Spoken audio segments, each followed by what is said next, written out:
welcome to the 2018 Illinois Democratic County Chairs Association Brunch.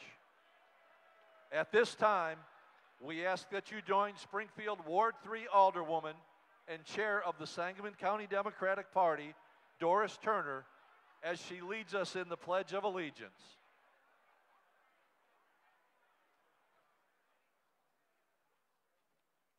Good morning. I would invite you to stand and join with me in the Pledge of Allegiance. I pledge allegiance to the flag of the United States of America and to the republic for which it stands, one nation, under God, indivisible, with liberty and justice for all. Thank you.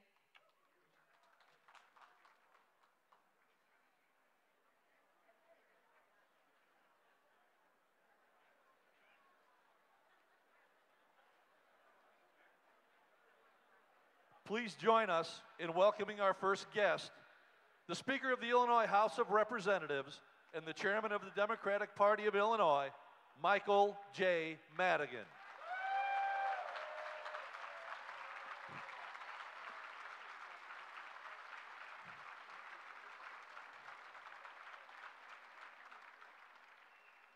Thank you very much. The order from the leader of the group is to be brief, and so I shall do that. To begin, good morning. I don't want you to sound like a bunch of Republicans, so let's do that again. Good morning. We've come here today as Democrats. We've come here today, in a sense, to kick off the campaign for the general election in November.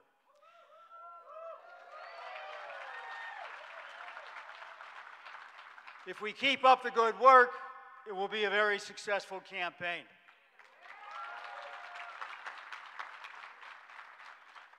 Bruce Rauner held hostage the entire Illinois governmental budget-making process for 2.5 years. Let me say that again. Let me say it again and think on it for a moment. For 2.5 years, the governor of one of the major states of America held hostage the entire Illinois governmental budget-making process for 4 reasons. And I want to ask you how you feel about these reasons. Rauner held hostage the budget in order to take Illinois right to work. How do you feel about that? Rauner held hostage the budget in order to reduce the benefit level in workers' compensation. How do you feel about that?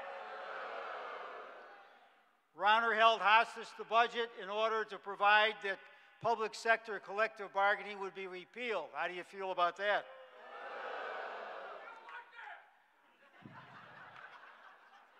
Rauner held hostage the budget in order to repeal the prevailing wage. How do you feel about that? You take all that together, and had it happened, there would have been a reduction in wages for working people and a reduction in the standard of living. How do you feel about that? All right, so you have the answers to your questions. Those are the reasons why we will be staying united from now through Election Day. There's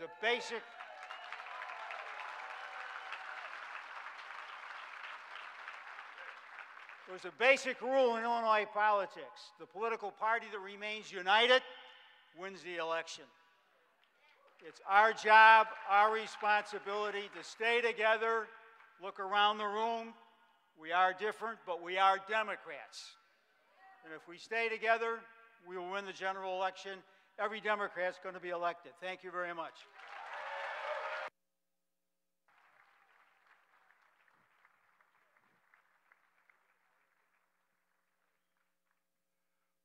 Please welcome to the stage the President of the Illinois State Senate, John J. Cullerton.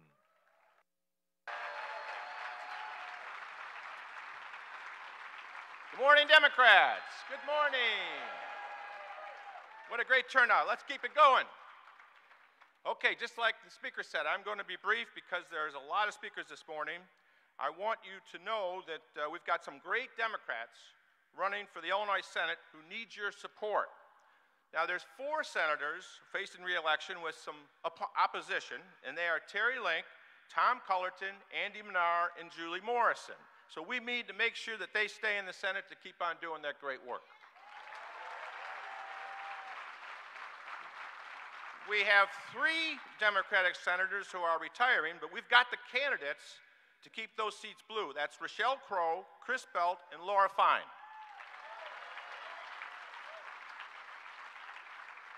Now, we lost a couple seats in recent elections, but this is the year we're going to win them back, and we're going to do that with Steve Webb and Greg Johnson.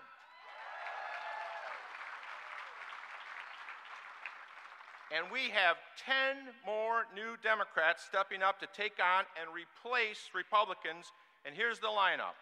Laura Ellman, Susie Glowiak, Ann Gillespie, Mary Mahady, Nancy Zettler, Heidi Henry, and Bridget Fitzgerald.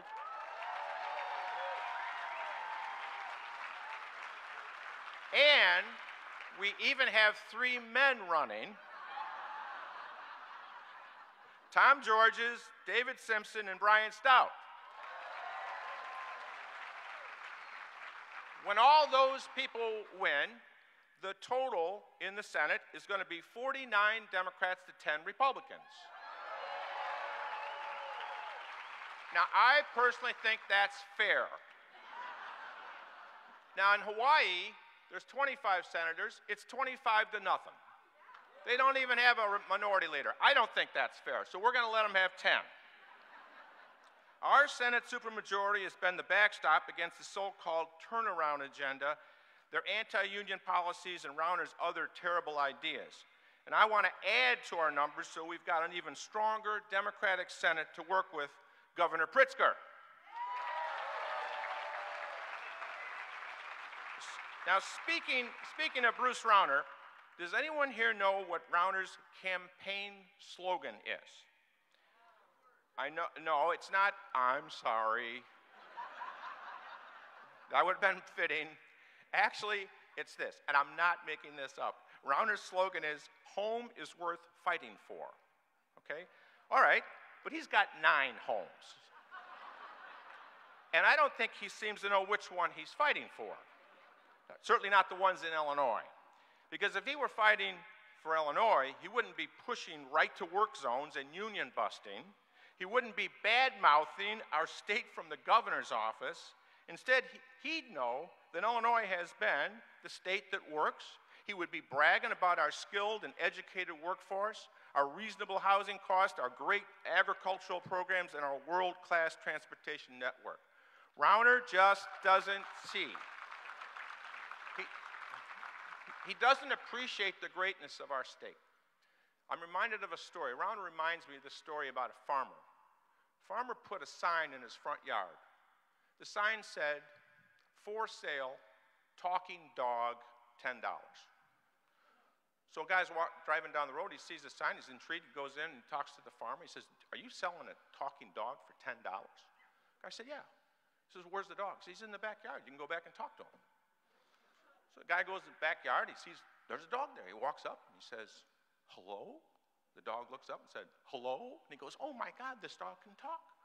He said, "Can you say anything else?" He goes, "Oh yeah, I've been talking since I was born." He says, "Well, what the hell are you doing back here?" He says, "Well, actually, I'm retired." The dog said he's retired. I said, "Retired from what?" He said, "Well, when they found out I could talk, the FBI hired me. I worked in the FBI for years. Then the CIA found out. I went overseas. I solved a lot of problems overseas, and then I got tired, and I wanted to have some puppies, so I came back here, and I retired." The guy was amazed. He went up to the farmer. He says, "This is amazing. You have a talking dog in the backyard. Why are you selling it for $10? The farmer said, "That dog's a bullshitter. He's never left that yard his whole life."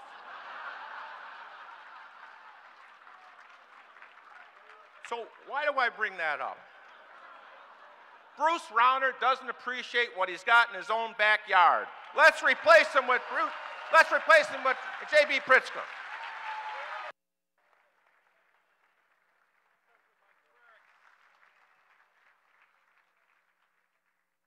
Join us in welcoming our state treasurer, Mike Frericks.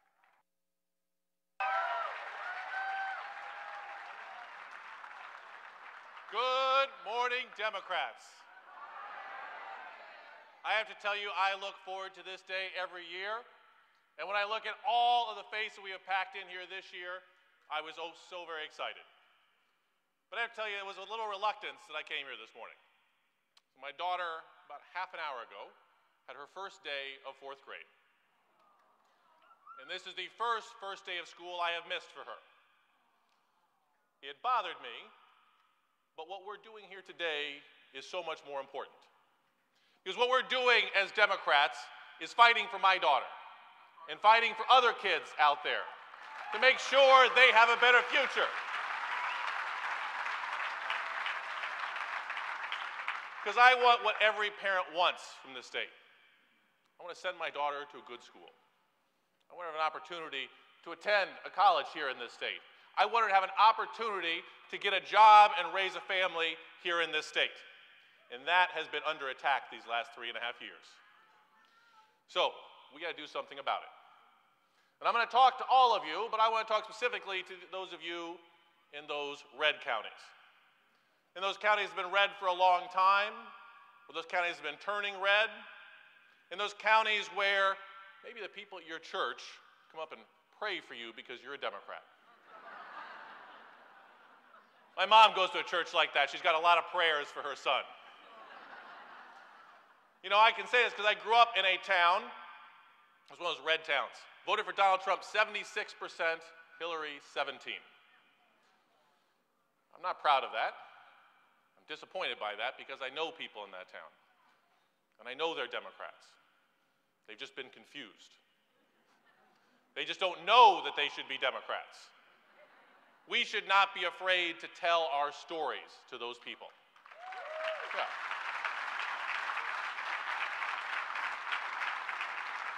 You know, because when I first ran, people said to me, "You're not a Democrat. Your family, they're Republicans." And I said, that's not true. See, my grandfather, his father had 13 kids. And he passed away in the middle of the Great Depression when my grandfather was in 6th grade. He had to drop out of school to help raise his siblings, to work on a farm that had no electricity. The commodity prices were falling. It was a grim time. But as my grandfather told me, FDR and Democrats brought electricity to their farm. FDR and Democrats helped support commodity prices on their farm. FDR and Democrats brought Social Security to protect families like his. We as Democrats have stories to tell. My father grew up on a farm. My father didn't go to college. He got a job driving a truck and he joined the Teamsters Union. Teamsters fought to make sure he could have a good living wage to raise our family. We have stories to tell. Democrats are looking out for working people. I grew up in a household, and I was the first generation of my family to attend college. We could not have afforded it, but for things like Pell Grants and federally guaranteed student loans. Democrats looked out for people like me. We have stories to tell. But our stories aren't ancient history. You know, in our office, we came in. And at a time we came in, and Bruce Rauner, we discovered there were some life insurance companies that were stealing money from widows and orphans. And who had their back? Bruce Rauner. We passed legislation to mandate that they have to keep the promises they made to their policyholders. Bruce Rauner vetoed that legislation. But there's good news. We overrode his veto. Bruce Rauner failed, and we succeeded. Bruce Rauner cut funding for people with disabilities, for kids with autism on World Autism Day. But we created a program, a 15-state consortium, that helps people have a better life if they have disabilities. Bruce Rauner failed, but we succeeded.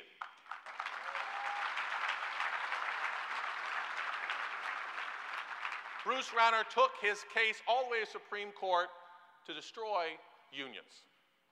But we created a program to help people have a brighter future, to help them save for their retirement so they can have a retirement with dignity and enjoy their golden years. We have a story to tell, and it's Bruce Rauner failed, and we succeeded. Yeah. Bruce Rauner cut funding for our universities, for scholarships for our poorest students. We didn't sit back and complain. We cut fees that Wall Street banks were charging people, families to save for college education. Bruce Rauner failed. We succeeded. Bruce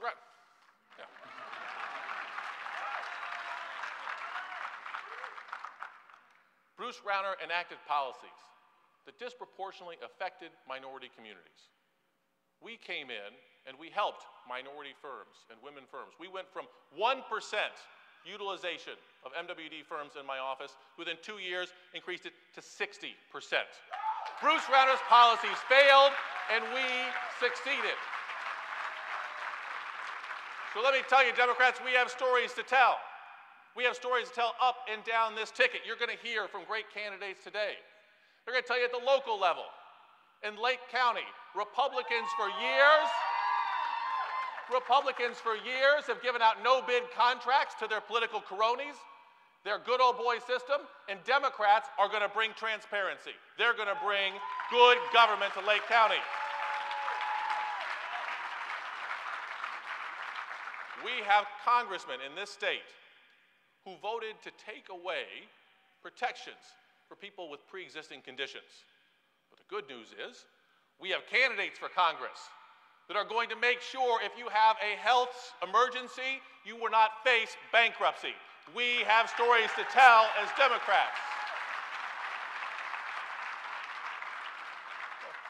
We have environmentalists. We have labor unions. They are working together to create clean energy in this state. They are going to work with the J.B. Pritzker and Giuliani administration to make sure that we have a clean environment and good-paying jobs.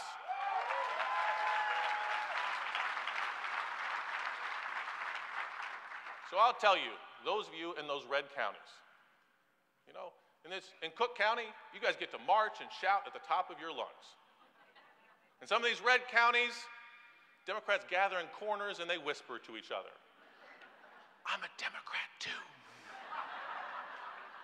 Let me tell you, you should not be ashamed to utter those words. Because we have stories to tell. And I want you to know, the Republicans are the party of darkness. We are the party of light. Do not hide your light under a basket. Let it shine, let it shine, let it shine. And if we do that this November, we shall prevail. Thank you all very much.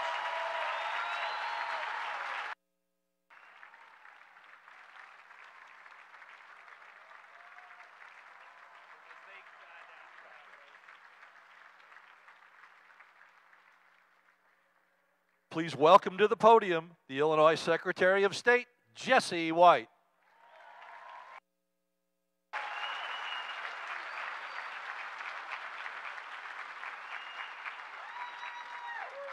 Good morning, everyone. As you can see, we're going to keep Illinois standing tall. I've had the great pleasure of serving as your Secretary of State for the past 19 years, and I want to thank you for the job.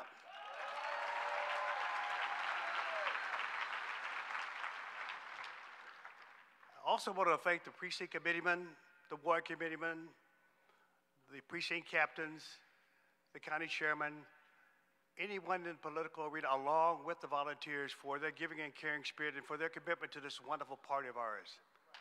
So, I've had the great pleasure of serving as your Secretary of State for the past 19 years, and I want to thank you for allowing me to serve. It's an honor. Earlier, when I was coming into this wonderful hotel, a reporter asked me, is it true that once you are elected that you're going to walk away? I reminded him that I served in the military not once, not twice, but 3 times. I used to jump out of perfect good airplanes. You never jump out of an airplane and stop halfway. It's all the way.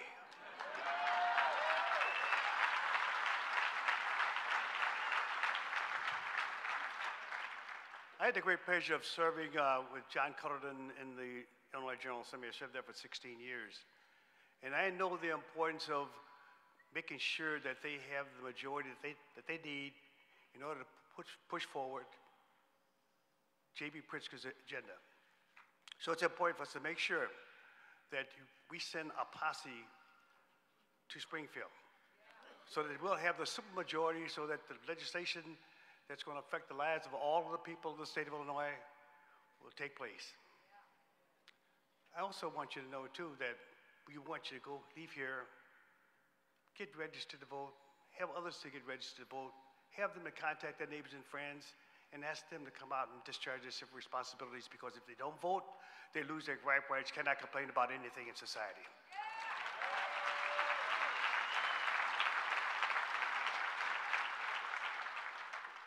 So as I step aside, I just want you to know that I deeply appreciate all that you've done. I'm going to be at my duty station, discharging my duties to the best of my ability. And then after you have supported this wonderful Democratic ticket, I hope that you'll save a little love for Jesse White. Thank you.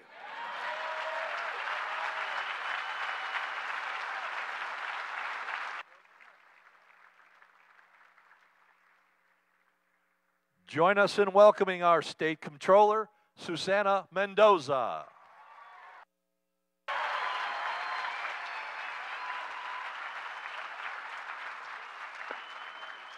Good morning, Democrats. How we doing? I'm Susana Mendoza, your state controller. Thank you. I'm thankful my mom, hi honey, my mom, my aunt, and my awesome little boy, David, is there. I'm so thankful that my wonderful husband, David, is here. Thank you for being the best husband and the best father a girl could ever hope to have. And truly the powerhouse behind my campaign. Thank you.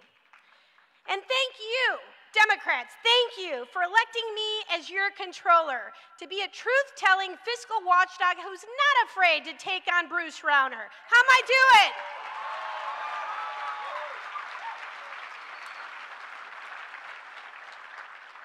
You know, I fight above my weight class every day for the people of Illinois.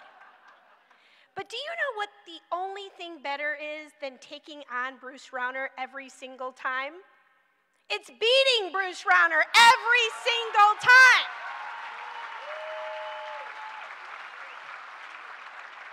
You know, way to underestimate me, Governor. Big mistake. Now, who in here is ready for a new governor? Who's ready for a new governor? JB, Illinois needs you. As the woman in charge of paying the state's bills, I know that unlike Bruce Rauner, the numbers don't lie. They tell the true story of his destruction to social services, to businesses, and the people that they serve in all 102 counties. In just 2 short years, Bruce Rauner more than tripled the state's backlog of unpaid bills, from $5 billion to $16.7 billion at 12% interest. Yes, saddled taxpayers with over $1 billion in late payment interest penalties, and tried keeping you in the dark about it. Now, believing that the light of transparency is a great disinfectant, my dedicated controller staff and I have led a transparency revolution to shine a bright light on how your money is being spent and hold fiscally reckless officials like Bruce Rauner accountable. Yeah.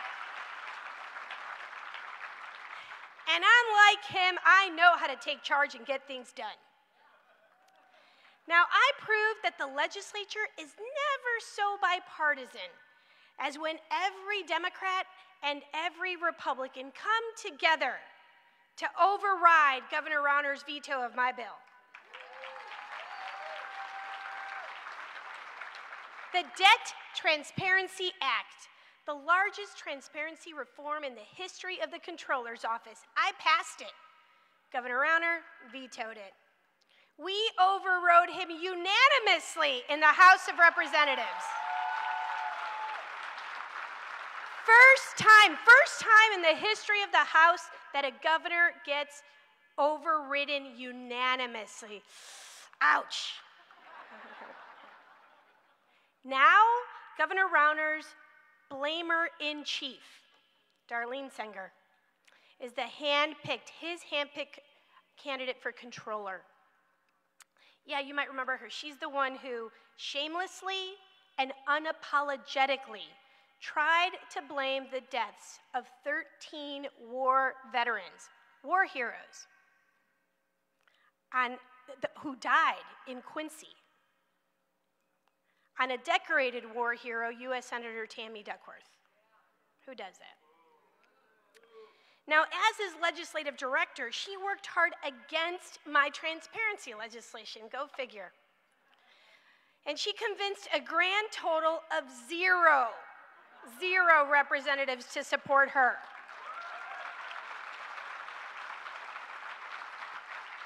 Now, thankfully, she was pretty awful at her job. Now, I've passed the Debt Transparency Act, the Truth in Hiring Act. I cut my own budget. I slashed our bill backlog in half, saving taxpayers billions. We're on a roll, and I'm just getting started.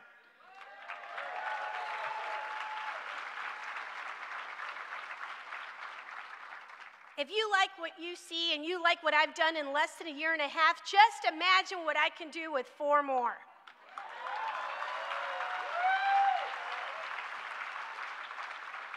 Illinois, I need your help. And so does every other member of our ticket, from the top all the way from JB down to your most local level. We need your help. Are you with me? Who's with me? Thank you, Illinois. I love you. Let's go get them. Woo!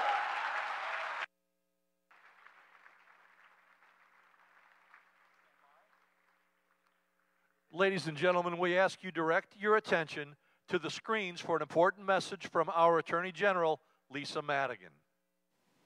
Oh my God, this is awesome. Okay, Paul Simon, who I worked for when he was our U.S. Senator in D.C., he was just such an extraordinary example of a public servant.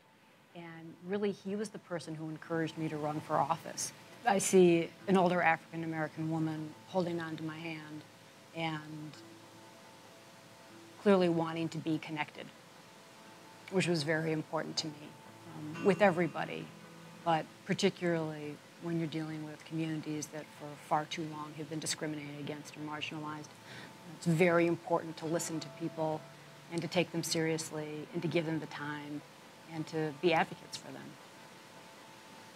It's LaSalle County Dems. And here's a group of really engaged union members that were there.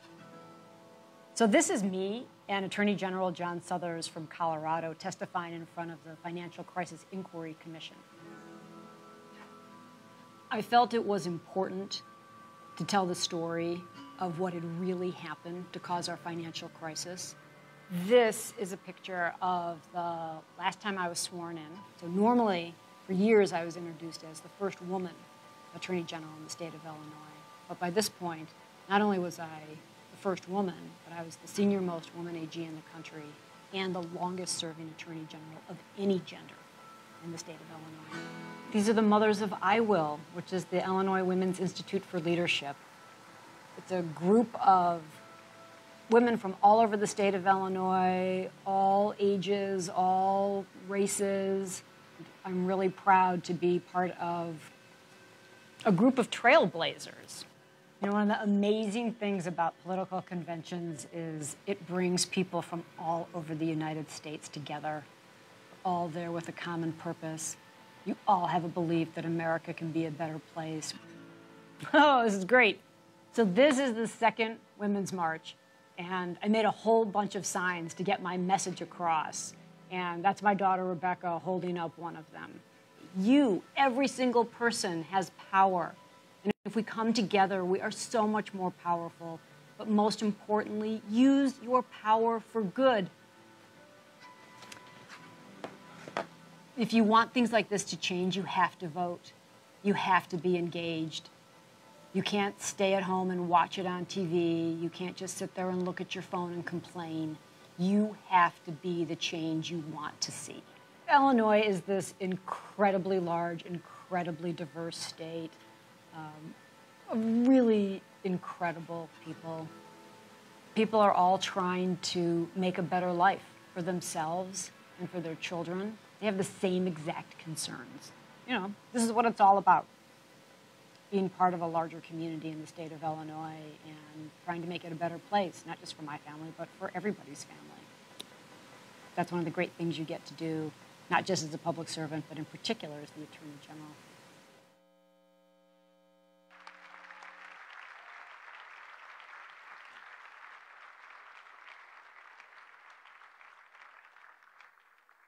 Please welcome to the stage Illinois' Attorney General, State Senator Kwame Raoul.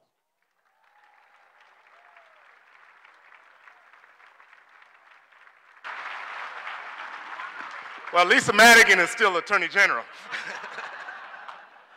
You know, people always told me that, you know, when I came into the Senate that I had big shoes to fill, and they're beginning to say it again. And I said 14 years ago that, you know, I love and respect Barack Obama to have him not walk around barefooted. And I don't want Lisa Madigan to walk around barefooted either. So she's done an incredible job. Can we give Lisa Madigan a hand?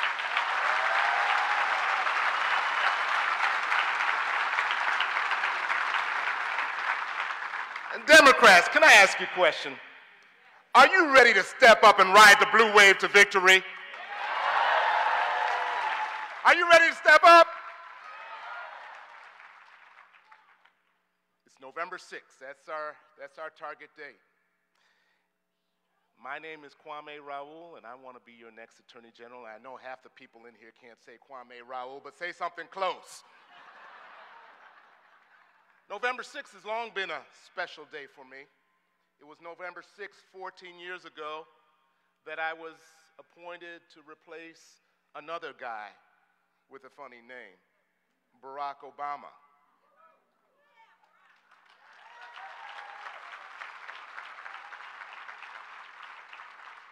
And I'm so proud to have received his endorsement a couple of weeks ago.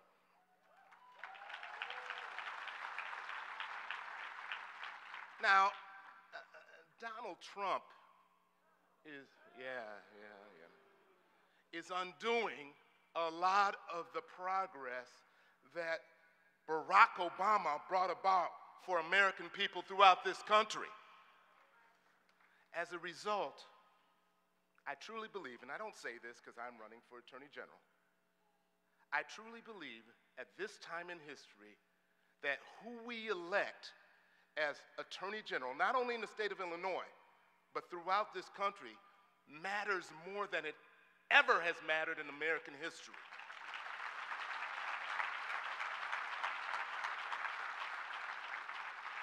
Democrat Attorney Generals are stepping up where Donald Trump and his administration are stepping away from protecting American people. Most recently, the Trump administration was going to step away and allow for a settlement for blueprints of 3D undetectable guns to be mass produced, putting our schools, courthouses, and our airplanes at risk. It was Democrat attorney generals who stepped up and got a restraining order.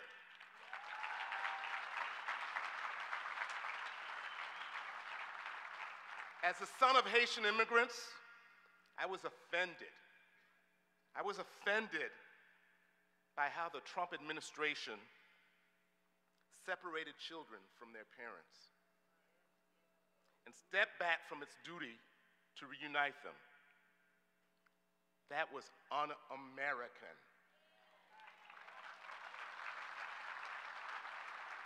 It was Democrat attorney generals, including our own Lisa Madigan, who stepped up, suing the federal government because families belong together.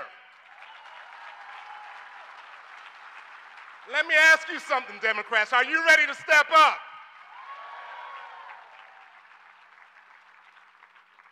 Now, I heard Omarosa has got a book called Unhinged. You know, Betsy DeVos, a few weeks ago, her multi-million-dollar yacht was unhinged. But it's not just the yacht that's unhinged. I think there's a lot of people in the Trump administration that are unhinged. Betsy DeVos stepped back when it came to protecting students from predatory lending and from sexual assault on college campuses. As a father of 2 college students, one who I just dropped off yesterday for her freshman year,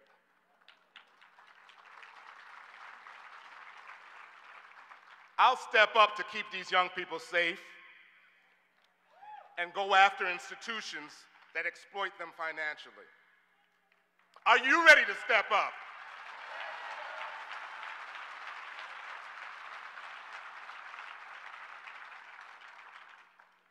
Donald Trump didn't just step back from defending a woman's access to reproductive health care. He's attempting to block her access by appointing extreme anti-Roe v. Wade justices to the Supreme Court. Now, my opponent would deny such access even in the case of rape and incest. I'm ready to step up and defend a woman's right to choose.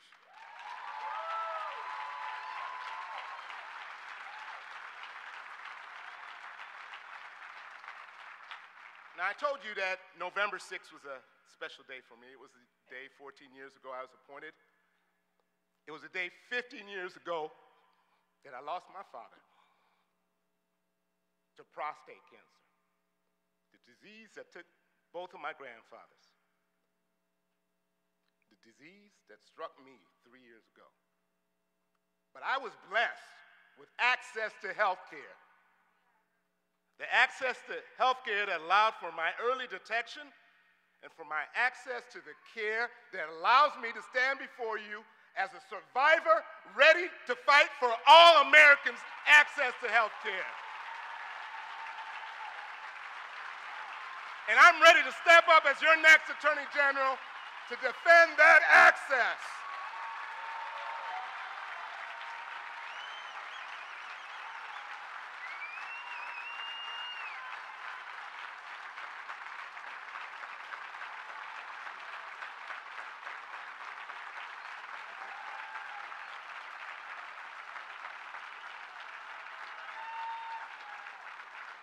Now, my opponent says that filing suits against the Trump administration is purely political.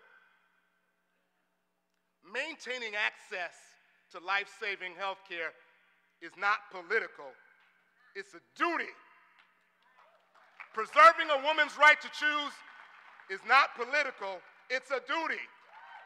Protecting workers' rights, prevailing wage, minimum wage is not political, it is a duty. Protecting our students, our environment, our families is not political. It will be my duty as your next Attorney General.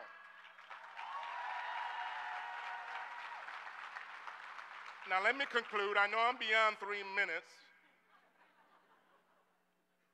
I'm sorry, Pete, but Joe Biden yielded me just another 1 minute. Just a couple of days ago, Bruce Rauner and my opponent said that I'm afraid. Did you all hear about that? They said I was afraid. You know what? They're right. I'm afraid of 4 more years of Bruce Rauner. He promised to shake things up. He just shook us down. And I'm certainly afraid of allowing an extremist like Erica Harold anywhere near the Attorney General's office. Democrats, I need you to step up with me. Let's ride this blue wave to victory November 6th.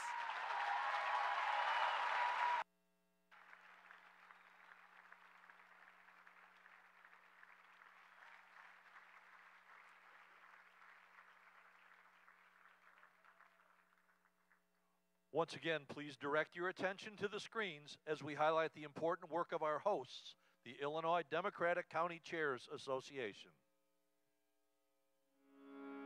Do you want a repeat of what happened in 2016? Sometimes It takes a maniac to bring us together. You have an opportunity now in this election campaign to really make a difference. Our Constitution, our democracy, our country gives you a chance as a voter and a volunteer to make a difference in where this country and this state are headed.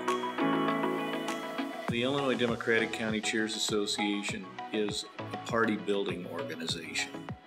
The same concerns and the same problems that you have for the state of Illinois, we have.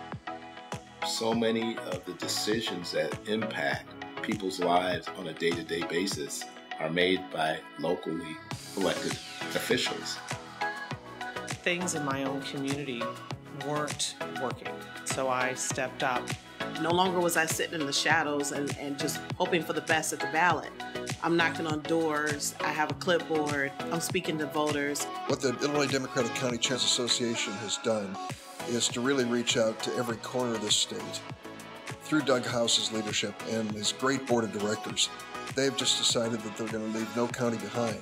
Candidates Boot Camp is a high level of intense training over a 3-day period that empowers them and gives them a much deeper insight to how to develop their message. Training is the way to give people what they need to be successful. They can come and learn the best practices. How many votes do I need? How do I raise money? Being able to sit down with our trainers here has been highly beneficial. IDCCA allows you to add your voice. Being able to network with various people. They fund many of our campaigns.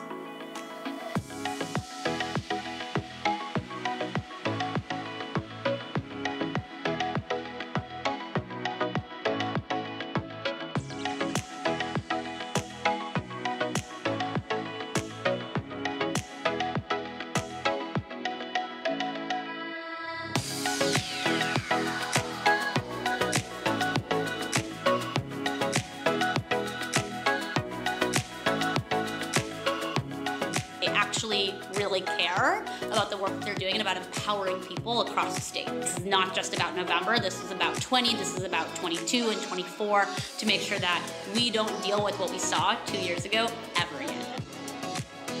We as a society are better when we work together. The world is such a different place under the Trump administration.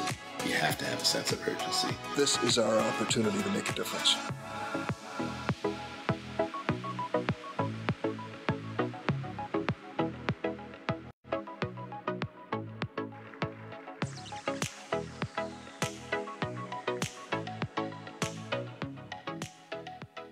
Fellow Democrats, please welcome to the stage the chair of the Rock Island County Democratic Party and president of the IDCCA, Doug House.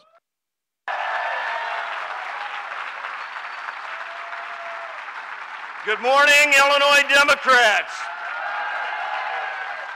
Now let me just say from the outset, I know our plans changed a little bit for this brunch.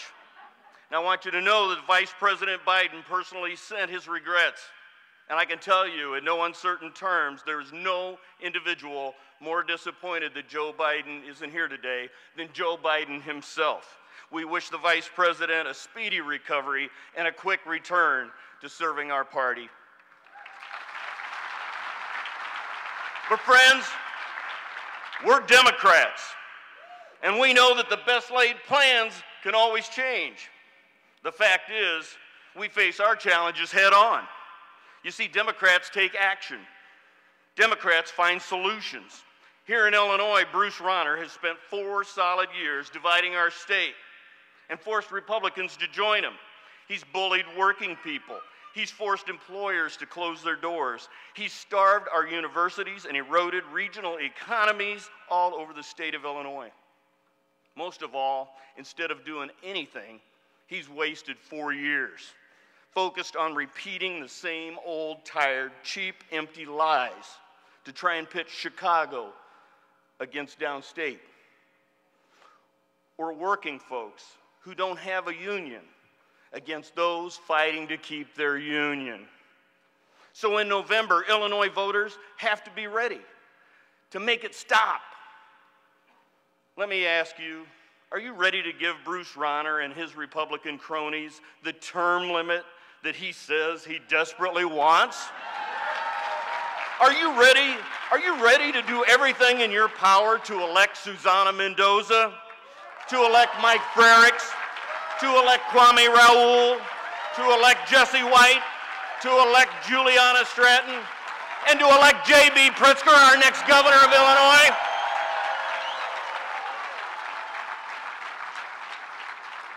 Folks, the work we're doing at the Chairs Association is labor intensive. It's hard work, but it's pretty simple.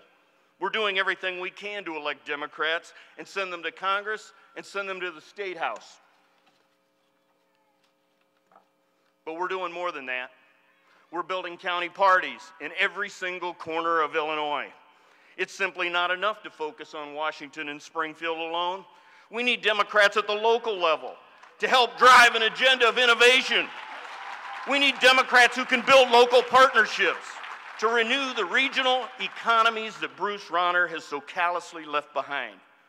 Here's how we're doing it. We're capturing the energy of tens of thousands of motivated Illinoisans who've had enough of the failed Republican promises. Since 2014, they've had to live with the failures of Bruce Rauner. And since 2016, many more have signed up to fight the battle for a return to the decency in America. So we're already trained thousands of ordinary, passionate Illinoisans to reclaim their state. We've recruited blue wave candidates across the entire state to ensure that voters have a choice of a Democrat against a Republican for, in some cases, as long as for the first time in 40 years. With our partners in the Democratic Party, we're teaching new candidates the best practices to win elections. And we're already seeing some great campaigns. And we're doing all of this because you're here. You showed up. Your work, your passion, your attendance. It's the difference between complacency and victory. I'm honored that we're all here. I'm especially grateful to South Bend Mayor Pete Buttigieg. Got that right. I appreciate the mayor being here. Mayor Pete, as he likes to be called, is a Democrat who knows how to restore a community and has grown an economy through partnerships and working together. He can teach us a lot about creating opportunities instead of stifling growth. Maybe the Republicans will listen to Pete. They might learn something about the value of building up Illinois instead of tearing her down. Now, my time's short. I can't list everyone who serves this party or this association with distinction, but I must thank several. First, I must thank our great Senator Dick Durbin for always helping us move forward. You've never had a better partner, Senator. Thank you. I must thank J.B. Pritzker, who is a true partner in our efforts to rebuild this Democratic Party. I must thank our friends in organized labor like AFL-CIO President Michael Kerrigan, who's fought for us, who knows we'll never stop fighting for working men and women. We've got his back and we know he has ours. And to Barbara Flynn Curry, our party builder recipient and breaker of many glass ceilings. Much appreciation for all that you've done for our great state, but also for women. Thank you so much.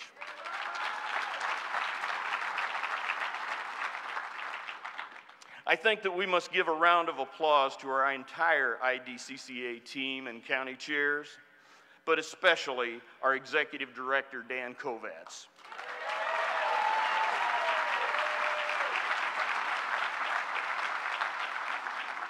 Dan's intelligence, his grit, and his tireless work ethic is also why we are here. And finally, one quick note to my wife of 20 years, Kim, I love you.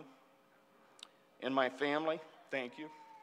I appreciate you supporting me in my effort to build a blue wave that elects Democrats across the state of Illinois. One by one, we're bringing Illinois together to restore prosperity, to restore fairness for all Illinois. Thank you all. I appreciate you for doing your part.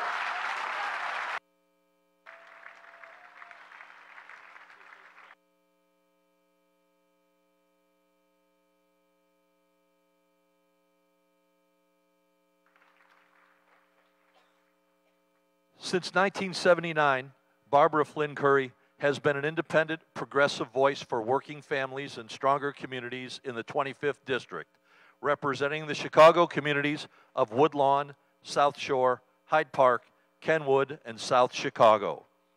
In 1997, she shattered a glass ceiling when she was named to the influential post of Majority Leader.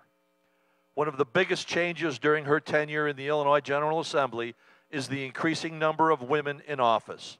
When Curry came to the legislature in 1979, there were 27 women, and now in 2018, there are 62 women serving.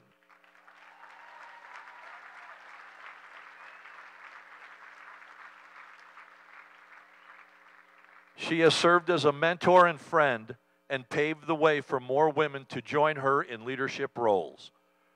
Barbara has been a part of every important legislative battle over the past 40 years. From her leadership post, she worked to win the freedom to marry for gay and lesbian couples, to make our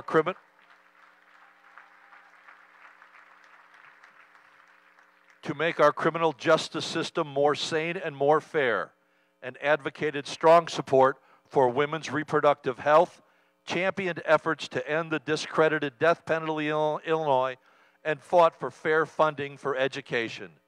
Please welcome 2018 Democratic Party Builder Award recipient, Barbara Flynn Curry.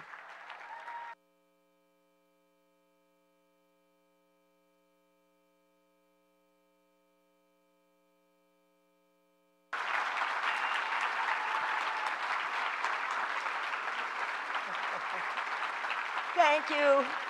Thank you, Doug. Thank you all.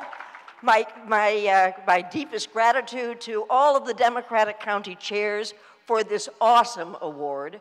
I'm thrilled to be its recipient, and I'm thrilled that you, the Democratic County Chairs, are carrying the Democratic message from the top, Joe Davies County at the top of the state of Illinois, all the way 400 miles to the south to Cairo.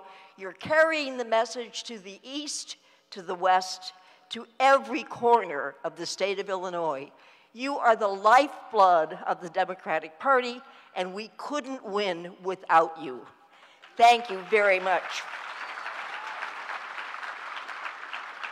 When I first came to Springfield almost 40 years ago, I wasn't naive, I wasn't wet behind the ears, but I did come to Springfield as an idealistic Democrat from Chicago's Hyde Park neighborhood, a neighborhood notorious for its own brand of reform-minded, independent liberalism.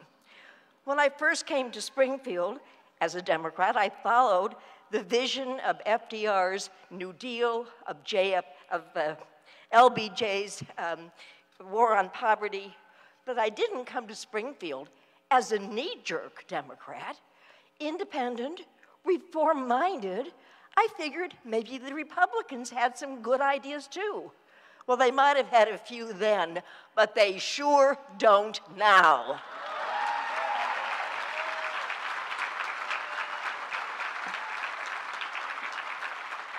Working with House Speaker Michael Madigan and my colleagues like John Cullerton, I pretty quickly discovered that it's the Democratic Party that has a lock on the best ideas, the good ideas. With Democrats in charge of the General Assembly, we have made sure that freedom of choice is alive and well in Illinois. We abolished the death penalty. Before the United States Supreme Court declared it the law of the land, we approved same-sex marriages. We're leaders in providing preschool opportunities for our children. We've made great strides to see to it that low-income workers can keep more of their hard-earned money out of our pockets and in their own. And we've established a new program that will make it easier for workers who do not have pensions to save for their retirement years. We are the party of decency. We are the party of respect. We are an awesome party, the party of and for Illinois families. And when our blue wave sweeps the statewide ticket to victory on November 6th, with JB and Juliana at the top, we will show Illinois what more this party can do and will do for all of us. Thank you very much.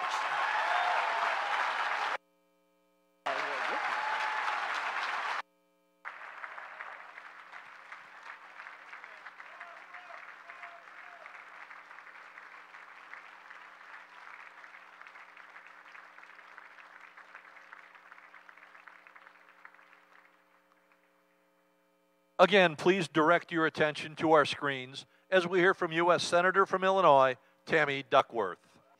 Good morning, Democrats. I'm so sorry to miss this year's brunch. I wish I could be there with you all as we get ready for the final push to win in November. Thank you to my friend Chairman Doug House and all the county chair people across the state who are working so hard to get Democrats elected this November. Congratulations to this year's recipient of the Illinois Democratic County Chairmen's Association Democratic Party Builder Award. Whew, what a mouthful. Barbara Flynn Curry. We're going to miss you and your voice and your leadership so much next year. Thank you for everything you've done for Illinois Democrats throughout your long and impressive career. To everyone there, you don't need me to tell you how important this election is, but we need to double our efforts as we approach the final few weeks. This election is as critical as any I've ever seen. And we're lucky here in Illinois that we've got great candidates like JB and Juliana who will help us turn back the radical Rauner and Trump agendas so we can finally get our state and our country back on the right path. But if we're going to win, we've got to fight like hell. We can't take anything for granted anywhere. We've got to knock on the doors, we've got to do the hard work, and we've got to get out into our communities and tell voters why it's critical they vote Democrat. We've got to tell them why it's wrong to rip nursing babies away from their mothers, why it's wrong to ban Muslims fleeing terror from entering our country, and why it's devastating to working families to keep our state without a budget for almost 800 days. We've got to do the work. Each and every one of you in this room is doing your part. So from the bottom of my heart, thank you and keep it up. We need you now as much as ever. So may God bless you, may God bless our troops in harm's way, and as always, may God bless the United States of America. Thank you. Let's get out there and win in November.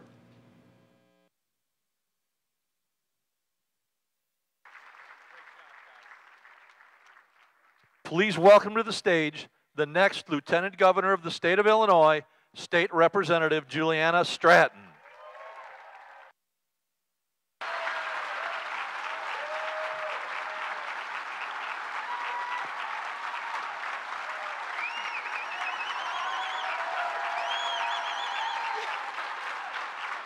Well, hello, everyone, and thank you so much. It is so great to be with you. I am Juliana Stratton, and with your help, I'm going to make history as your next Lieutenant Governor. As JB and I travel this state, from Carbondale to Chicago, from Rock Island to Lansing, we see the same thing time and time again.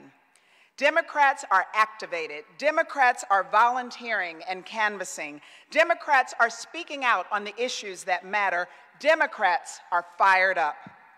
Across our state, in rooms just like this, Democrats, like all of you, are showing up and demanding to be heard. You're demonstrating something that I've seen proven true over and over again in spaces just like this all across our state. And that is that here in Illinois, the wisdom is in the room. You have the creativity. You have the ideas. You have the solutions for our state. They are found right here in rooms just like this. I've seen it in social service agencies and community centers, on campuses and in our classrooms, in places of worship and in small businesses and union halls. All we need to do is listen. We need to lift up your voices. We need to come together as a party and as a state and move forward together. Bruce Rauner has failed our state, and there are many reasons why, but first and foremost, he didn't listen. A governor who listens to children and families wouldn't be trying to slash education and child care. A governor who listens to seniors and people with disabilities wouldn't be attacking the very services that they need to thrive. A governor who listens to women wouldn't be standing on the sidelines as our rights are under attack. And a governor who listens to our communities, and I mean all of our communities, wouldn't be leaving so many behind. Now, my time in Springfield as a legislator has quickly shown me the terrible consequences of a chief executive who refuses to listen to the wisdom in this state. And that's why I'm so proud to be in this race with J.B. Pritzker. See, Bruce Rauner has tried to divide us.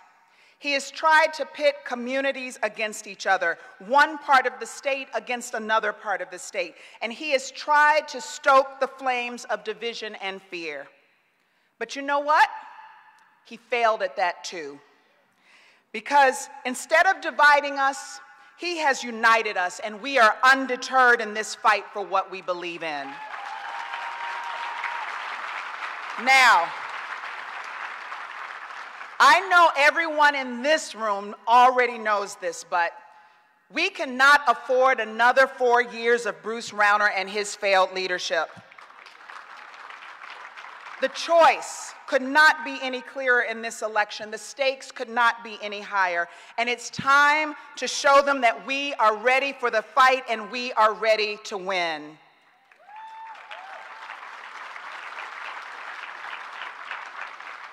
But you need to know that that's not all that this election is about. We absolutely have to defeat Bruce Rauner, but this election is about more than just Bruce Rauner. This election is about who we are. It is about who we are as Democrats. It is about the things that we value, the things that we will fight for, the things that we care about as Democrats. And do you know what we care about as Democrats? We care about people. We care about people. That's what we care about. Democrats care about hardworking families, fighting to make sure that they do not have to worry about putting food on the table. Democrats care about children, creating quality schools that offer opportunity no matter where a child grows up or the color of his or her skin. And we care about every single one of those children being able to live free from the threat of gun violence. Democrats care about union workers, making sure that a hard day's work earns a fair day's pay. Democrats care about women, guaranteeing we make our own health care choices and striving to close a pay gap that has gone on for far too long. Democrats care about seniors and giving everyone from every walk of life affordable, quality health care. Democrats, we care about our LGBTQ community, that their civil rights are protected and that they would live free from discrimination of any kind.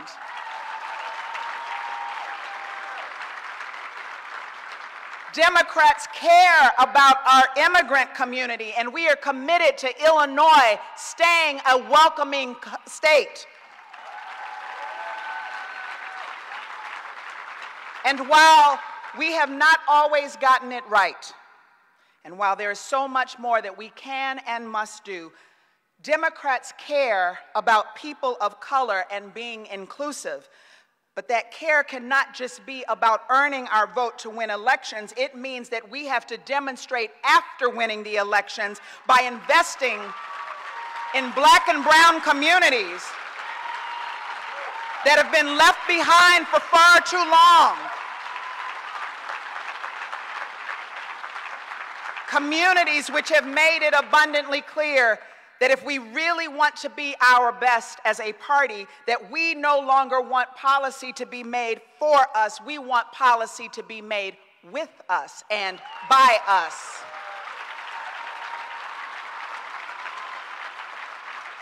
Democrats, we care about making sure that everyone is lifted up and that every community can thrive. That's who we are as Democrats. That's what's on the ballot on November 6th. Yes, we need to beat Bruce Rauner, and we will. But let us never forget the values that define us. So with everything that is at stake, with our values on the line, it's time to do what we do best. Make phone calls, knock on doors, pound the pavement, get your friends and your families and your neighbors to the polls. We Democrats build from the grassroots, and we can only do this together. Together with our collective voice, with our collective power, with our collective wisdom, we are going to fight for the progressive issues and values that we Democrats believe in, and we are going to make them the law of the land.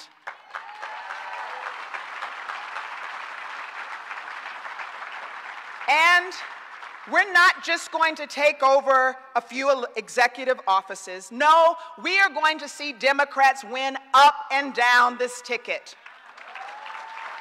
We are going to win in every corner of Illinois. And we're going to elect J.B. Pritzker as our next governor.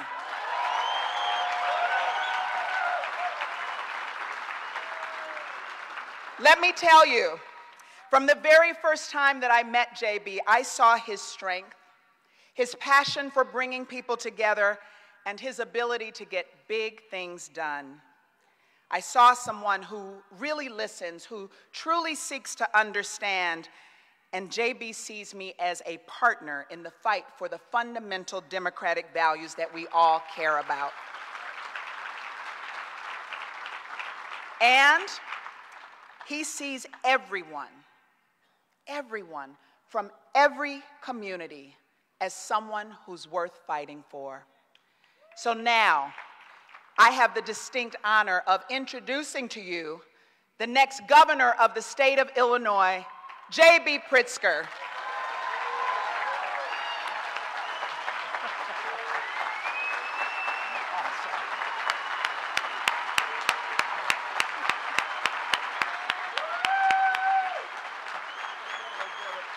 Thank you.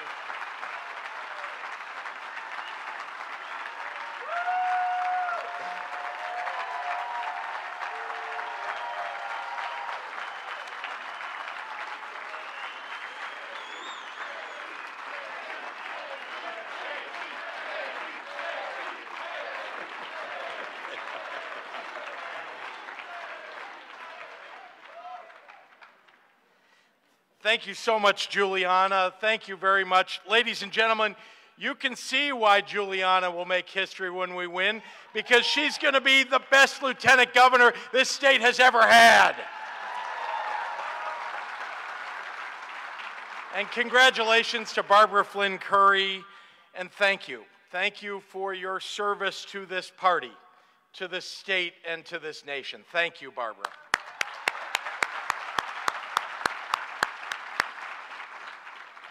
Are there any fired up Democrats in this room? Say it loud enough so they can hear you at the governor's mansion. Well, I'm J.B. Pritzker, and I'm the Democrat that's going to beat Bruce Rauner.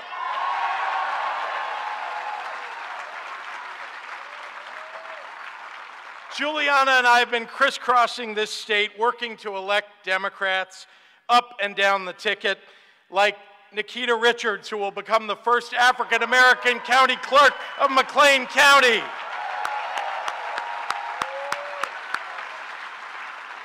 Like electing Brendan Kelly to Congress, who's going to turn Southern Illinois from red to blue.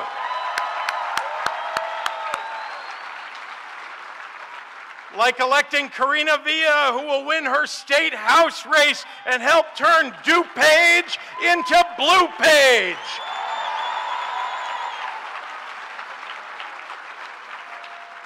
Over the next 82 days, we have to work our hearts out, getting every Democrat out to the polls and invite independents and Republicans to join us in the battle to retake our state and our nation from an unhinged governor and his pals in the White House.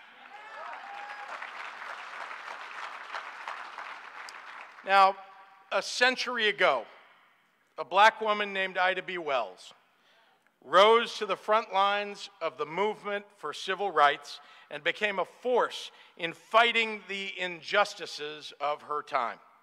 Wells wrote, "The way to right wrongs is to turn the light of truth upon them." Her words have never been more important than they are today.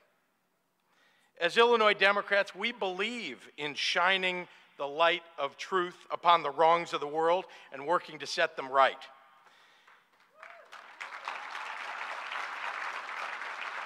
It's wrong when the quality of a child's education is determined by the income level of their parents. It's wrong when seniors must choose between paying for their medication or putting food on the table. It's wrong when your child can't go to college without getting saddled with debt for the rest of their lives. It's wrong when veterans who've served our country die because of a governor's fatal mismanagement of their veterans' home. And when other veterans are shut out of the care that they were promised, when seniors can't afford to grow old in their own homes, when teachers who educate our kids can't make enough money to raise their own.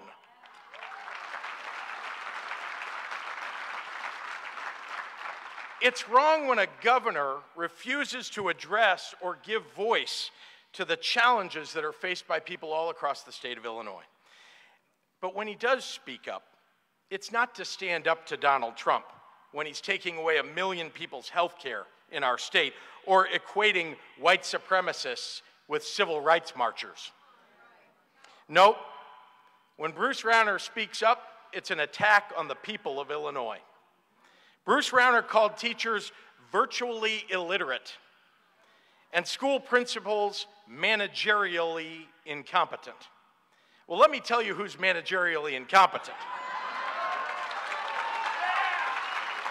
It's a governor who can't pass a budget and wasted $1 billion of your taxpayer dollars. Then Bruce Rauner told everyone that state workers are the problem. He told us that they're the reason that government's so expensive. To be honest, there's only one state worker that's too expensive for Illinois, and it's Bruce Rauner. Bruce Rauner told us that he's pro-worker. And then he spent 4 years attacking working families and labor unions with his right to work for less money campaign. That's right. Rauner even went to a Chicago radio station, and when asked about one of the biggest cities in central Illinois, he said, "Well, there's not much of a workforce there." Not much of a workforce? Tell that to the young entrepreneurs and engineers working at Enterprise Works Incubator in Champaign, that they don't have much of a workforce.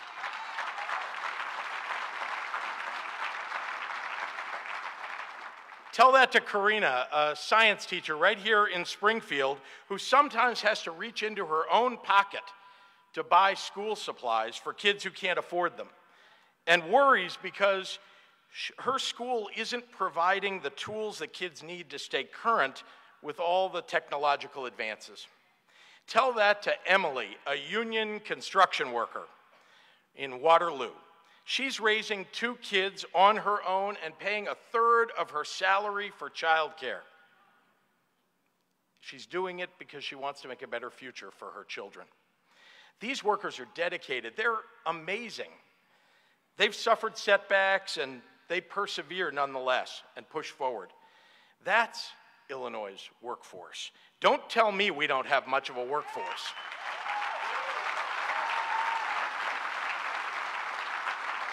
Now, I don't know if you heard, but Rauner said that he plans to move to Italy if he loses in November.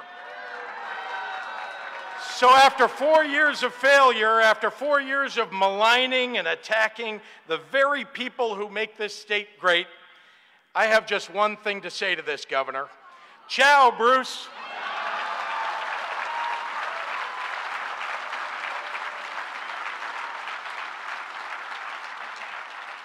Illinois is ready to turn the page. Now, make no mistake, we have some real challenges to overcome. But Democrats will confront these challenges unafraid and head on.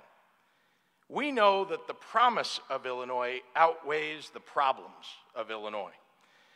But we Democrats also know that we have to fight to put Springfield back on the side of working families. So what are we fighting for? We're fighting to make health care universal because health care is a right, not a privilege.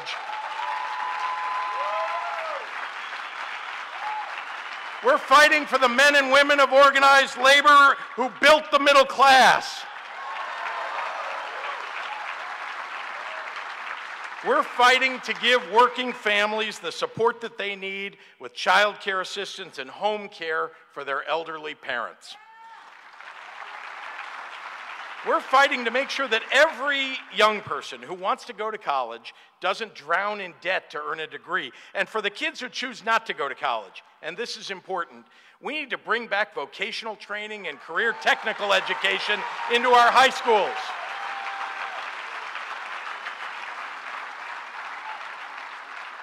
We Democrats are fighting to guarantee that every child in Illinois gets a quality education, no matter the color of their skin, the income level of their parents, or the zip code that they live in. We're fighting to rebuild our highways and our bridges and our waterways and our farm-to-market roads and high-speed internet everywhere in Illinois because we're the supply chain capital of this nation and the agricultural leader in the world.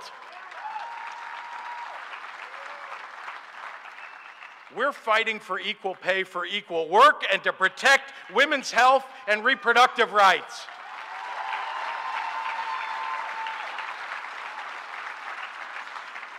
We're fighting to protect families in Illinois from a White House and a Congress that seems hell-bent on separating immigrant parents and children and undermining civil rights and social justice at every turn.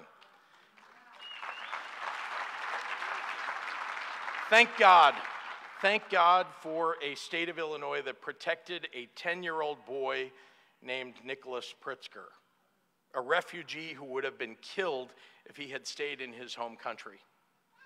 He arrived in Illinois without a penny to his name. It was a social service agency that gave him a place to live.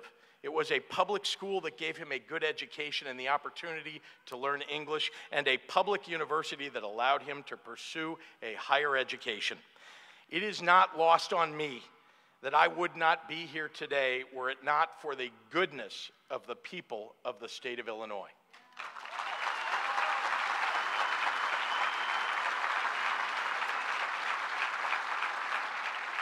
That goodness is reflected in each of you in this room who is ready to shine a light on the wrongs in this state and make them right. Democrats here today and across Illinois are organizing and protesting and marching and leading. You're putting everything you've got on the line this year so that we can make real, meaningful change. 2018 is the most important election of our lifetimes because everything we care about is under siege. With less than 3 months to go, we are in the final stretch. It is time to pound the pavement in all 102 counties of this state, and I mean all of them. Now, there are pundits who say that we can't compete in places like Grundy County. or in places like Schuyler County, or in Johnson County, they say they're just too Republican. We can't compete there. The pundits are wrong. I say not only are we going to compete, but we're going to turn them blue.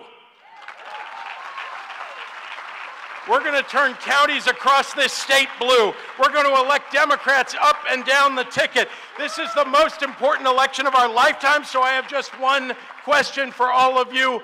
Are you ready for the fight? Yeah. Democrats, are you ready for the fight? Yeah. Let's go get them, everybody. Thank you very much. United we stand.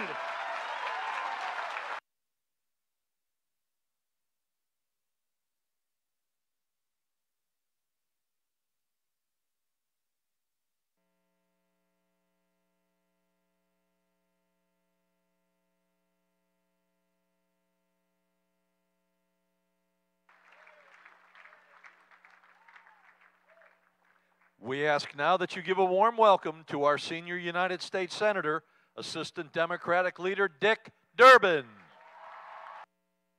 Hey everybody, how you doing? Good to see all these Democrats. Thank you for being here. Thank you. Thanks everybody. Let me give thanks right off the bat to Doug House and the Illinois Democratic County Chairmen's Association. Last year, 1,850 people. This year, 3,000 Democrats gathered to win, determined to win. Let me thank you personally for sending Tammy Duckworth to Washington as my colleague in the United States Senate. I couldn't have a better partner. The first Senate mama. And with her beautiful little Miley, she made history and changed the rules of the Senate. We now allow mothers to bring infants on the floor of the Senate. Sometimes those infants and toddlers make a lot more sense than the permanent residents. And we're looking forward to Tammy coming back to Illinois. She has. Once Miley reaches a point where she can be left with her grandmother and Father Brian and all the others. She's a terrific person. Thank you for that. You know, I went down to the Grand Ole Opry in Nashville, Tennessee. I'll bet you a few of you have been down there, haven't you? Yeah, and I went down there, and I knew Phelps had been down there. He probably sang down there. And they had a country and western singer named Bobby Bear. Bobby Bear, you know Bobby Bear. Bobby Bear's getting up there in years, and he got up and he said, you probably noticed that I'm wearing a hearing aid.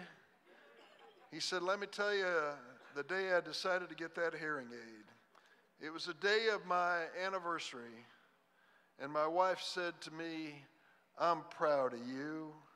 And I said to her, you know, I'm getting tired of you too.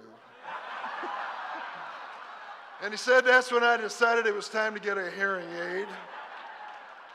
Well, I want to tell you, the people of Illinois don't need any hearing aids. They can hear very clearly what's going on in Springfield and in Washington, D.C., and they want to see some real change. And I want to tell you right off the bat that I am proud to be part of an Illinois congressional delegation with so many extraordinary people. We've got several of them here today. Robin Kelly, I don't know if she's still here. There she is, Congresswoman Robin Kelly. Say hello to her. Congresswoman Sherry Bustos, I've seen her on camera. Sherry Bustos. We have some terrific candidates for Congress here too. Kevin Gaither, they spotted you earlier. Good to see you, Kevin. Thanks for being here. Sarah Dady, is Sarah Dady from Rockford? I know she was here earlier. Thank you, Sarah. Junius Rodriguez. Junius, are you here? Thank you for being here, Junius. And let me give a special shout out to 3 or 4 of them who have been here today and last night as well. Starting with Brendan Kelly down in Southern Illinois. He's going to be the next congressman for Southern Illinois. Brendan Kelly. Reclaiming my congressional seat, Betsy Dirksen Landrigan. Woo!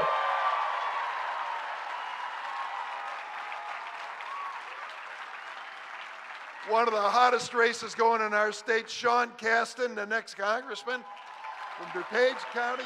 Sean Casten. And boy, here is an amazing story. She sat down and said, I'm not going to wait for somebody else to do it. I'm going to do it. I'm going to run for Congress. She got over 50% of the vote in the primary. Lauren Underwood. Lauren, thank you. Right there, Lauren Underwood.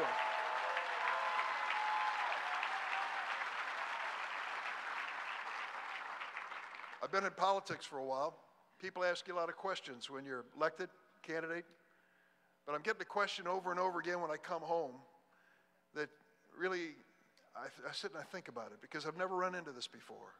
People will take me off to the side and they'll say very quietly, are we going to be all right? Is this nation going to be all right? A lot of people are concerned about it, and they should be. They see what's going on in the White House. They see what's going on in Washington, and they're worried about the future of this nation. Beyond any given bill, any given legislator, they're worried about the future of this nation. And I say to these people, I trust this country. I trust the people who are the vast majority of this country with good, solid, bedrock values. I trust that those values will prevail. We're not going to win over the 30%. They're gone, folks. They are completely gone. There's nothing this president can do that can ever discourage them from supporting him. They'll go right over the cliff with him if he leads them there. That's for 30%. But for the rest, the majority of this country, the values are rock solid. And the second thing I know we have a constitution we can be proud of that created this great nation that many of us have sworn to uphold and protect. And that Constitution says to America, in good times and bad, this democracy can prevail. In the midst of a civil war, this democracy can survive. In a Great Depression, this democracy can have a better future. And it says one thing that gives me hope from the start. It says that every 2 years, it's our turn. It's our turn as Americans, as citizens, as voters. It's our turn. So I'm begging you, if you got to see Joe Scarborough in the morning, if you got to turn on Fox and cuss it 10 minutes every day, if you got to hear Rachel's voice before you go to bed, for goodness sakes, turn off the TV and go down and help a candidate get elected. That's what this is all about.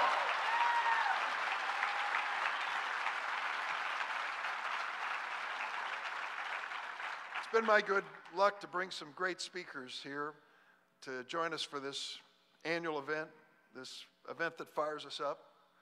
And I called my good friend Joe Biden a few months ago, and I said, Joe, it's the biggest Democratic audience in the state of Illinois in any given year. And he said, I'll be there. And I said, Joe, you've got to ask your scheduler if you're going to be there. He said, I'll be there, and I'll call you back and confirm it, and he did. And I know we were all anxious and looking forward to it. And then 2 days ago, laryngitis struck to a point where he couldn't even talk to me on the phone. And they said, he can't make it, but he's going to make it up to you. He's coming back to Illinois. He's going to help you before November. And we're counting on Joe Biden coming back because we love him.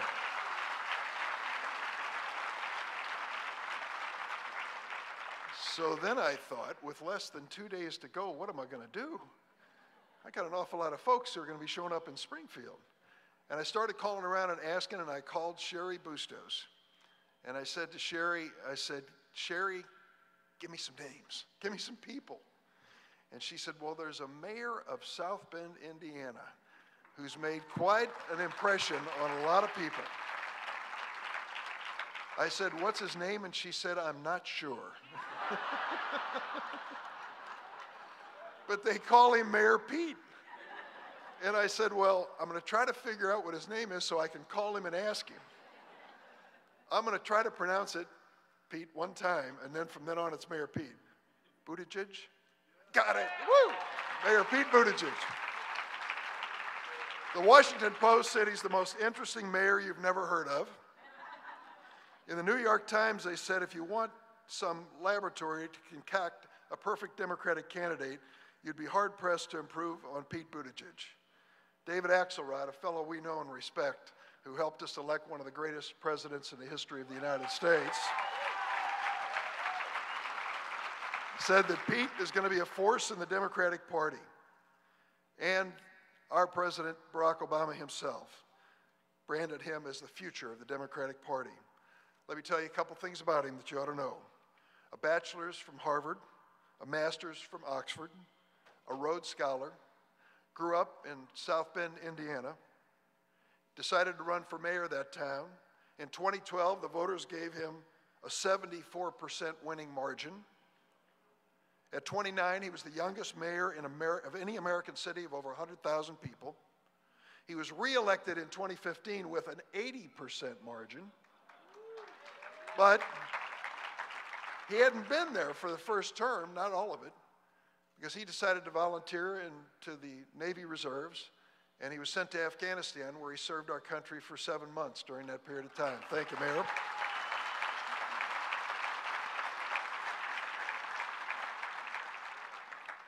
He was knocking on doors in Iowa for Barack Obama in 2008.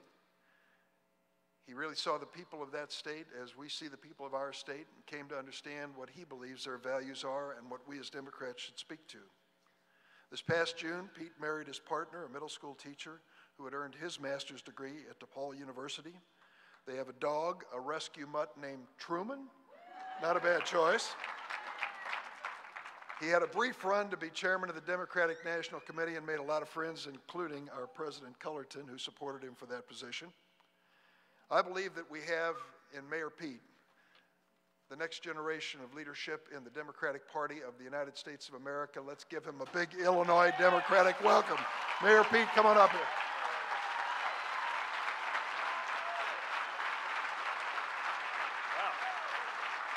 Wow, thank you.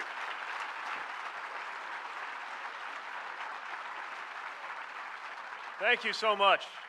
Thank you, Senator, for that kind introduction, for the invitation. Thank you, Congresswoman Bustos, for saying something nice about me.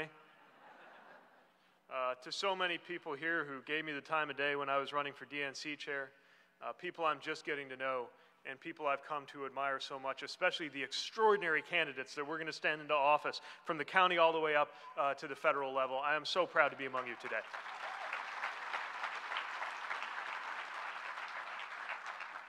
It is a great honor to be invited here, even knowing that I may have been invited here as an act of desperation. Makes you reflect on exactly how a 36-year-old small city Midwestern mayor with an unpronounceable name, Buttigieg, by the way, but everybody just calls me Pete, and that's fine, finds himself before the biggest gathering of Democrats in the state of Illinois. What a great opportunity. Trying to fill the shoes of an American giant like Joe Biden. We wish him well and a speedy recovery, and I know he'll be here as soon as he gets a chance. So I'll try to do right by this occasion. For those of you who haven't had the pleasure of seeing it for yourselves, I'm the mayor of South Bend, Indiana, my hometown, an industrial city on the banks of the St. Joe River, home, of course, to the University of Notre Dame, and a lot of other great schools. And that's pretty much been my world most of the last 7 years. Until a couple years ago, it was rare for me to do national politics. If I got invited to speak somewhere outside of Indiana, it usually was on the subject of civic, technology, or wastewater. I will have you know that South Bend is the first city, one of the first cities in the world, to use artificial intelligence to manage our wastewater system. The smartest sewers in the world. I can talk about sewers even longer than Joe Biden can talk about the world leaders he's known over the years. But I can sense a little nervous energy in the room, so just to be clear, I do know how to read a crowd. I am conscious that you did not come here to see me speak about wastewater. I'm conscious that most of you did not come here to see me speak at all. And I didn't come here to talk about sewers either, even though clean, safe drinking water is one of my favorite subjects. I didn't come here just because. I did not come here because it was a slow day in South Bend, Indiana. And I did not come because I was so flattered by the invitation, even though, of course, I am. I came here because I heard there was going to be a room full of Midwestern Democrats, next-door neighbors to my state, many from conservative areas, who make up the very backbone of our movement. And I didn't want to miss a chance to tell you why I am so energized and so optimistic about our party and about our country.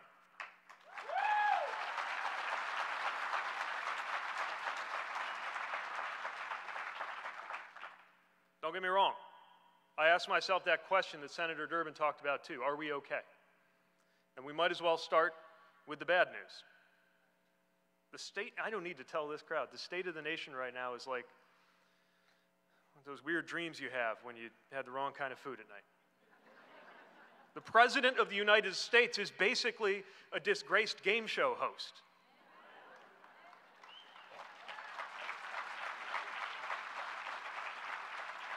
His campaign chairman is on trial for money laundering. His appointees have taken corruption and grift to levels not seen in the U.S. cabinet in modern times. And his vice president, one heartbeat away from the Oval Office, is a social extremist, the likes of which our country has not known in national office. Trust me, I know one. And that's just the federal level. Soon we will have a new governor in the state of Illinois.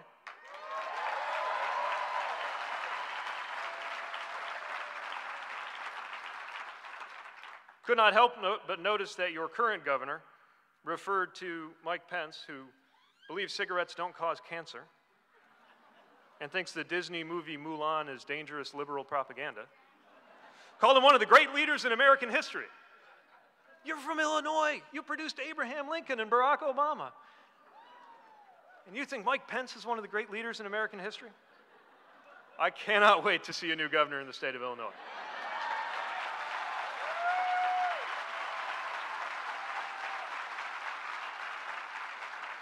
So yes, it's tough times in even remotely balanced media and social circles. There's not even a debate over whether the leader of the free world is routinely telling vicious and consequential lies. The only debate is on whether it even matters. For a shockingly large share of our fellow Americans, being caught on a tape arranging hush money for a porn star doesn't disqualify you for office. You really think they're going to care if they hear a different word on a different tape? We have seen children in cages. We have seen alliances in tatters. We have seen global respect for our government and our country fall through the floor. The integrity and freedom of our independent press has come under assault. And whatever fragile and imperfect grasp we were beginning to get on racial and social justice has been pried back loose and set back decades.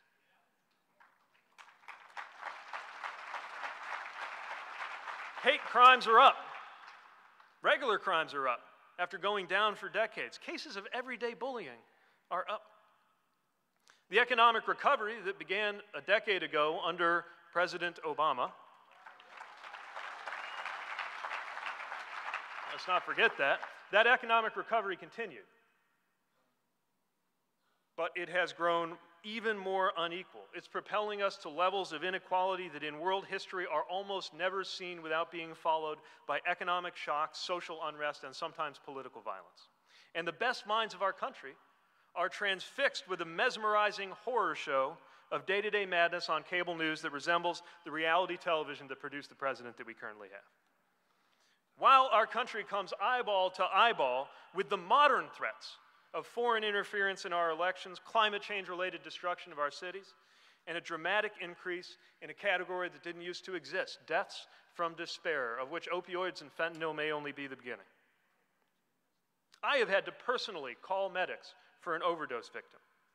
I have personally talked to decent-seeming men and women who sincerely believe lies fed to them by foreign governments engaged in information warfare, and I have twice had to run my city from an emergency operations center as floodwaters rose, first from a 1,000-year rainfall and then from a 500-year flood, less than 3 years apart in the same place. And our party has been roughed up just about as good as our country, even though most Americans agree with us on most of the issues. We somehow lost state and national legislative seats.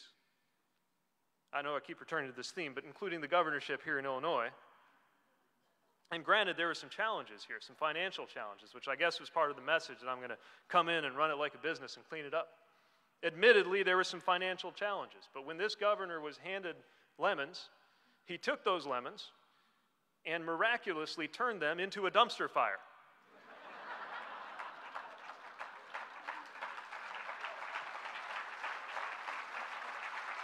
What kind of business runs like that? And our party had trouble explaining its message. While the other side was losing its mind, our side felt like we were losing our voice, unable to explain our values. And now, with gerrymandering and money in politics and voter ID laws, even when more people vote for us, sometimes we can be shut out of office. So things could be better. And yet I am as energized and as optimistic as at any time in my lifetime. And even though I'm speaking to you from my tender age, I would say at any time in modern times, there has never been such excitement, such potential for our party and for our country. And I came to Springfield just so that I could tell you the two reasons why I'm so optimistic. The first reason is South Bend, my city, my hometown. Many of you know her. If you don't, you may not realize our story isn't all about the Golden Dome and the football games and Touchdown Jesus. Before we were a football town, we were a factory town. We made cars and car parts, Studebakers. We were a company town that lost our company when Studebaker fell apart. I grew up surrounded by empty factories and empty houses, a broken city. In 2011, Newsweek came along. They did a story on 10 American dying cities, and they called us one of those dying cities. We had double-digit unemployment. People were moving out, and our city was shrinking. And the neighborhood where I got started, not that far from the Golden Dome, had become a poster child for the so-called Rust Belt. That was the year I ran for mayor, because I loved my hometown. I believed in my city, and a lot of other people did too. And 7 years later, I am proud to report to you that our city is growing again.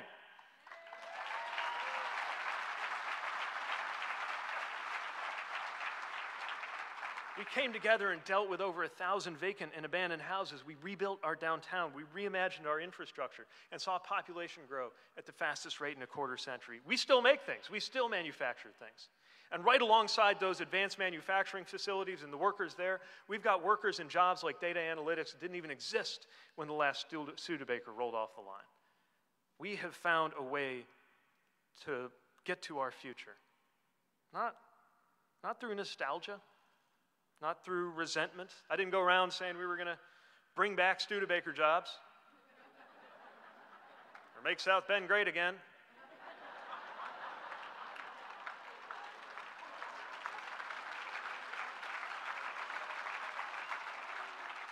Obviously, it wasn't just me. You did not see me or anyone else in our city going around beating our chests saying things like, "I alone can fix it." Don't trust anybody who says, "I alone can fix it." Bullshit.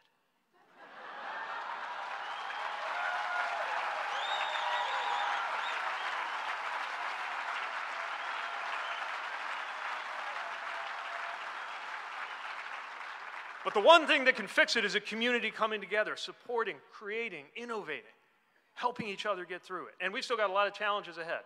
But our city stands as living proof that the best way to harness the creativity of the ancestors who gave us the industrial working and middle class is not to try to recreate the society they lived in the past, but to emulate the focus that they had on the future.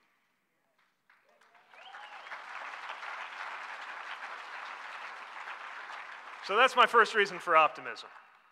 It is woven through my experience as a mayor here in the Midwest. And the second reason is my experience as a human being. Because today's a little anniversary for me. As the senator mentioned, today, 2 months ago, today I got married to the love of my life. Thank you. Still getting used to it. And like probably everybody else here, my family is the most important thing in my world. A good moment with my spouse, or a difficult one, decides whether my day will be a good day or a bad day. As a general rule, the well-being of my family has more power over my happiness than anything that happens to me at work and anything that I see on the news. It's a little family for now. You heard about Truman. Called him that because he's the one that said in politics, if you want a friend, get a dog. So we got our dog. We're thinking about kids. And like all of you, I would put my life on the line for my family. And like some of you, I live with the knowledge that there are people in power today who would, if they could, deny my family the right legally even to exist for the simple reason that my spouse is a husband and not a wife.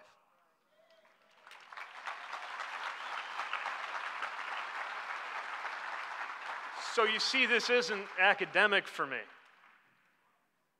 It's personal. It's existential. It's not that I don't feel like going back, it is that I literally can't.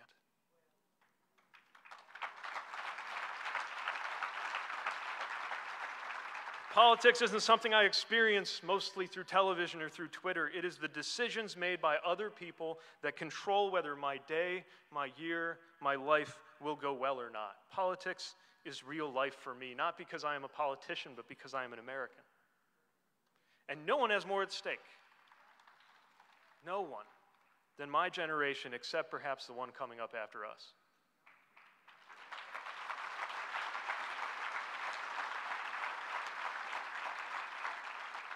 I'm 7 years in, long in the tooth by mayoral standards, but I'm 36 years old, born in January, so that means by a matter of days, I count technically as a millennial.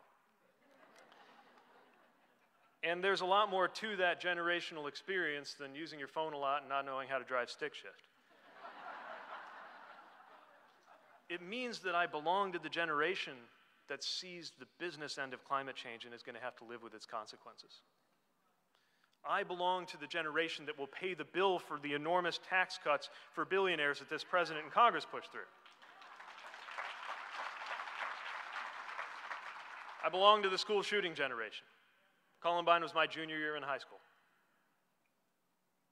We're also the generation, though, that finally got a shot at something approaching universal health care.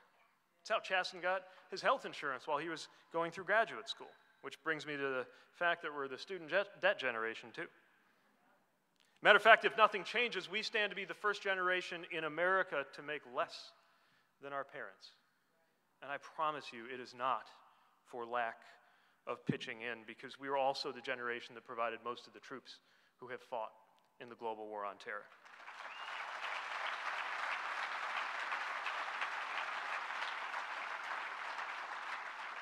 When the current president and his sons were busy working on season 7 of Celebrity Apprentice, I was busy driving and guarding vehicle convoys outside the wire in Afghanistan. And every time I got into that vehicle, with my body armor and the pistol on my hip and the rifle around my sling, the people who got in the vehicle with me trusted their lives to me, and I knew that I was trusting my life to everybody in my chain of command, from the major to the colonel to the secretary to the president and the Congress that oversees them.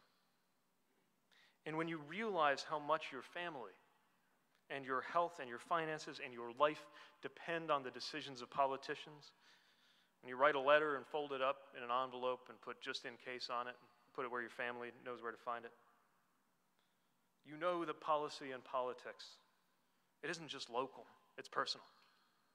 It is life and death for all of us. So you see, I do not have the luxury of pessimism. None of us has the luxury of pessimism today.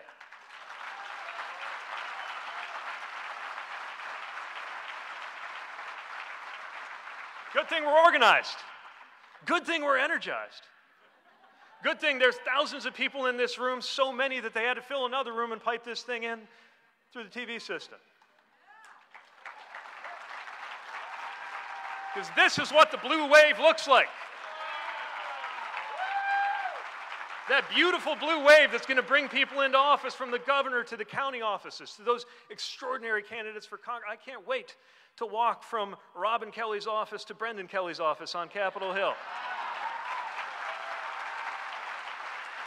To say hello to Congresswoman Underwood on the way and all the other fantastic candidates you saw here.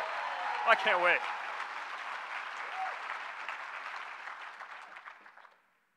So we better win. How do we do it? Well, 3 things. First of all, and I know I'm preaching to the choir, but we contest every race up and down the ballot. Every single race. Republicans figured this out a long time ago, getting in on school boards and building up state house majorities. Now is time for Democrats to stop treating the presidency like it's the only office that matters.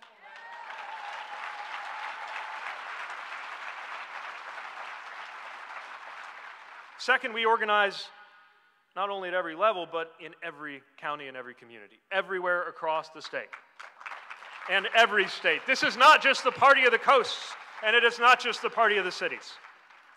No more giving up on red or rural areas. This idea that downstate can't be won. Red counties and Republican states weren't always that way. Where is it written that they always will be? We can change that.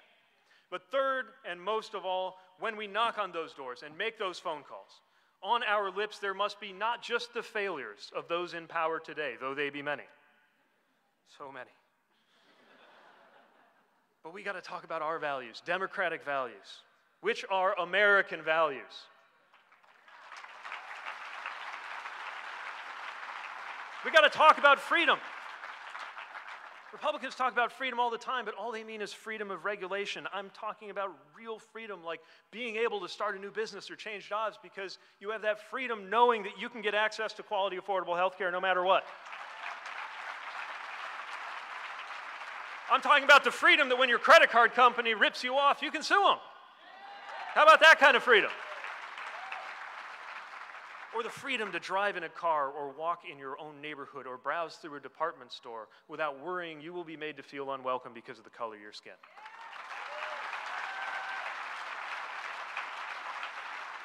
Don't let anybody tell you different. We are the party of freedom. And we are the party of family values. Don't let the other side own that either. Family values like making sure that somebody who puts in an honest day's work can live on the wages that they bring home because they're organized.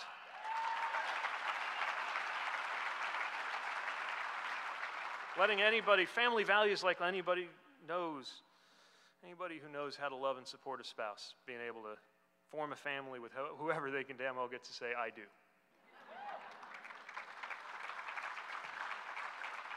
And the family values that say we will never, ever again be a country that pries children out of mother's arms. As if children from persecuting countries were some of the greatest republic in the world ought to be afraid of. And yes, we are going to talk about greatness. I think we should.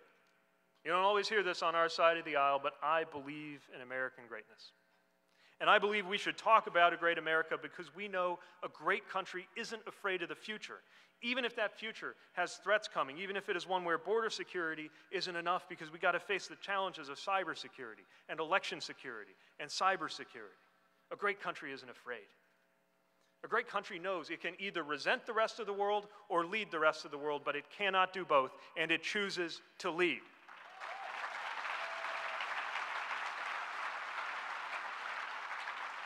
A great country puts up no barriers to success in life for somebody whose race or faith or love or age or ability or birthplace makes them different. It supports people who are different, not because they are different, but because they are people.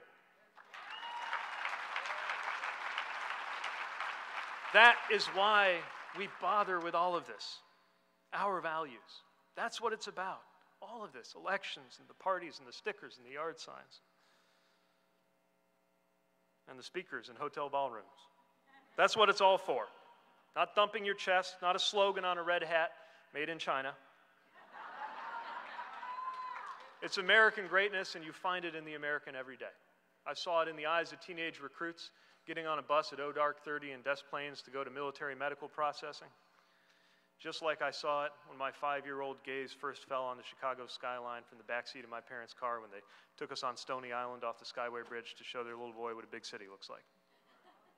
That's what our greatness looks like. And it is up to us, not the man in the White House, but every one of us to make America great. And it has nothing to do with again.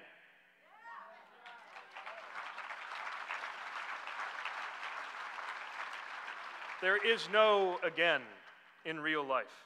And there doesn't have to be, especially for a country whose truest quality has always been that she looks to the future. So picture where your American greatness happens. Picture your family. Picture your room, your street, your community and your county, your state and your country. It looks the way it does today because people made it so. The people in leadership and the people who placed them there, under our Constitution. We are those people. We, the people. What will our most treasured places our community look like tomorrow? That is up to us, and that is why we're here. So are we ready? Do we know what we are fighting for? Then I will see you on the campaign trail, and I can't wait to celebrate with you in November. Thank you.